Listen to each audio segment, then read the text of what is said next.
जी हाँ दोस्तों, दिल्ली में भाजपा जीत गई और भाजपा के जीतने के साथ ही एक नाम आ रहा है जो मुख्यमंत्री पद का उम्मीदवार बन सकता है या समझिए कि बनने वाला है। वह नाम है परवेश वर्मा। जी हाँ, जाट छोरा परवेश वर्मा, साहिब सिंह वर्मा जी का छोरा परवेश वर्मा, वो परवेश वर्मा जो अपने पिता की हुई अचानक दुखदाई मृत्यु के बाद 15 साल 20 साल की राजनीति को सीखा किया और अपनी संसदीय सीट छोड़ी अमित शाह जी के कहने पे। जी हाँ, भाजपा ने बड़ी ही रणनीतिक तरीके से परवेश वर्मा जी को नई दिल्ली विधानसभा की संसदीय वाली सीट छुड़वाई और 1.5 साल पहले ही बता दिया था कि आपको विधानसभा की तैयारी करनी है। और उन्होंने भी अपनी पार्टी की बात मानते हुए, जैसे कि परंपरा होती है भाजपा में, भाजपा एक कैडर बेस्ड पार्टी है जहां के लोगों का एक मिशन होता है। उन्होंने दिल्ली को आपदा से मुक्ति दिलवाने के लिए उन अरविंद केजरीवाल जी से, जिन्होंने यमुना के पानी को गंदा कर दिया,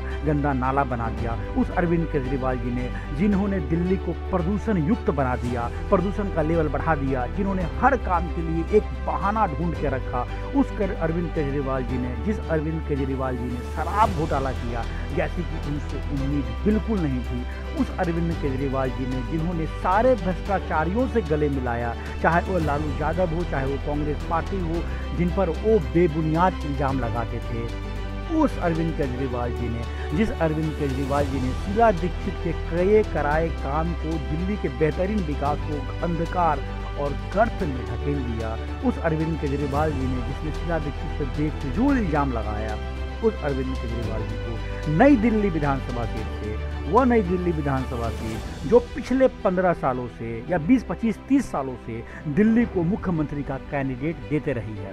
पहले माननीय शीला दीक्षित जी जो कि एक बेहतरीन इंसान और बेहतरीन मुख्यमंत्री थी, उसके बाद अरविंद केजरीवाल जी जिन्होंने उनको हराया। अब हमारा जाट छोरा हमारे परवेश वर्मा जी, इनको अभी पूरी उम्मीद है कि बनाया जाएगा, क्योंकि अमित शाह जी ने अभी इनको मिलने के लिए बुलाया है। दिल्ली में भाजपा को स्पष्ट बहुमत मिल गया है और दिल्ली की जनता को एक युवा, एक यंग नेता मिलेगा जो कि बेदाग छवि का है, जिसके ऊपर कोई भी करप्शन का, कोई भी लूटमार का इल्ज़ाम नहीं है। और अरविंद केजरीवाल जी अपने लाखों फर्जी नीतियों, मोहल्ला क्लिनिक जैसे फर्जी घोटाले के बाद भी दिल्ली की माननीय जनता, दिल्ली की जनता ने, और इसलिए मैं बार बार कहता हूँ कि हमारे देश की डेमोक्रेसी पर हमेशा विश्वास कीजिए।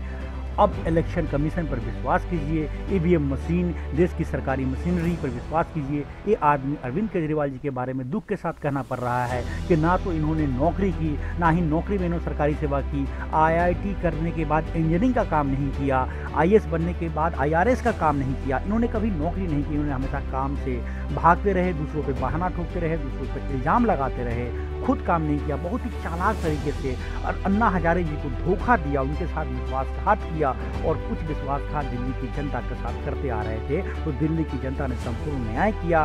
अब उम्मीद करते हैं कि परवेश वर्मा जी के हाथों में दिल्ली को जाट छोड़ा हमारा जाट लड़का बनाएगा, दिल्ली को एक बेहतर दिल्ली। और जिस तरीके से इन्होंने जाटों को लड़वाने का अंतिम समय में काम किया था और समाज में समरसता को बिगाड़ने का काम किया था अरविंद केजरीवाल जी ने, जाट आरक्षण की बात करके, इस बात का बदला जाट समाज इसी तरीके से दिया है।